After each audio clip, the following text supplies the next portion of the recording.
आज की कहानी लकड़बग्घा। एक जंगल में अधिक हरियाली होने की वजह से बहुत से शाकाहारी जानवर वहां रहते थे। सभी की दुनिया खुशहाल थी। उसी जंगल में एक हिरन का परिवार भी रहता था। हिरन पूरे जंगल में घास खाते हुए घूमते रहते। इस जंगल में सबसे बड़ा प्राणी हाथी था, जो बिना किसी से मतलब रखे अपने ही दुनिया में मदमस्त जंगल में विचरण करता रहता। जंगल में फलों की कोई कमी नहीं थी, सभी के लिए कुछ न कुछ मौजूद था। इस जंगल में बंदर भी पेड़ों की टहनियों में बैठकर स्वादिष्ट फलों का मजा लेते थे। जब तक परिस्थितियां अनुकूल थी तब तक सभी का जीवन सामान्य चल रहा था। लेकिन जैसे ही एक दिन जंगल में एक लकड़बग्घे की दस्तक होती है, जंगल का माहौल बदल जाता है। लकड़बग्घा बहुत ही खूंखार जानवर होता है, जिसे आक्रामक शिकारी माना जाता है। जंगल में लकड़बग्घे के घुसते ही सभी जानवरों में सन्नाटा छा जाता है। कुछ तो उसे देखते ही दुम दबाकर भागने लगते हैं।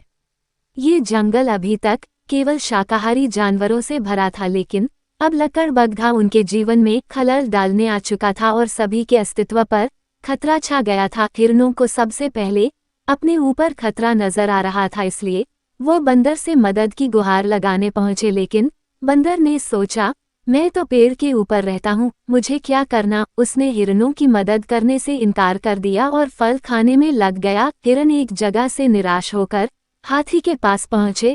हाथी बहुत ताकतवर जानवर था, लेकिन वो बहुत सीधे और सरल स्वभाव का था। हालांकि वो अपनी रक्षा करने में सक्षम था, इसलिए उसने कहा, मुझे तुम्हारे पचड़ों में नहीं पड़ना, मैं अपनी जिंदगी में मस्त हूँ। जब कोई मुझसे उलझेगा तब मैं देख लूंगा। दोनों जगह से मदद न मिलने पर हिरन का परिवार निराश हो चुका था, लेकिन तभी उन्हें एक खरगोश दिखाई दिया। उन्होंने खरगोश से मदद मांगी। खरगोश मदद के लिए तैयार हो गया, लेकिन वो लकड़बग्घे से लड़ने में सक्षम नहीं था, इसलिए उसने हिरणों को अपने साथ जमीन के अंदर सुरंगों में रहने का सुझाव दिया। लेकिन हिरन खुली हवा में घूमने वाले जानवर है, इसलिए वह भला गड्ढों के अंदर कैसे रहते। हिरणों ने तय किया कि यदि उन्हें बचना है तो इस जंगल के बाहर ही जाना होगा, नहीं तो लकड़बग्घा उनके परिवार को खा जाएगा। और अगले ही दिन हिरन अपने परिवार की सुरक्षा की खातिर जंगल छोड़कर भाग गया। कुछ ही दिनों में लकड़बग्घों की संख्या बढ़ने लगी।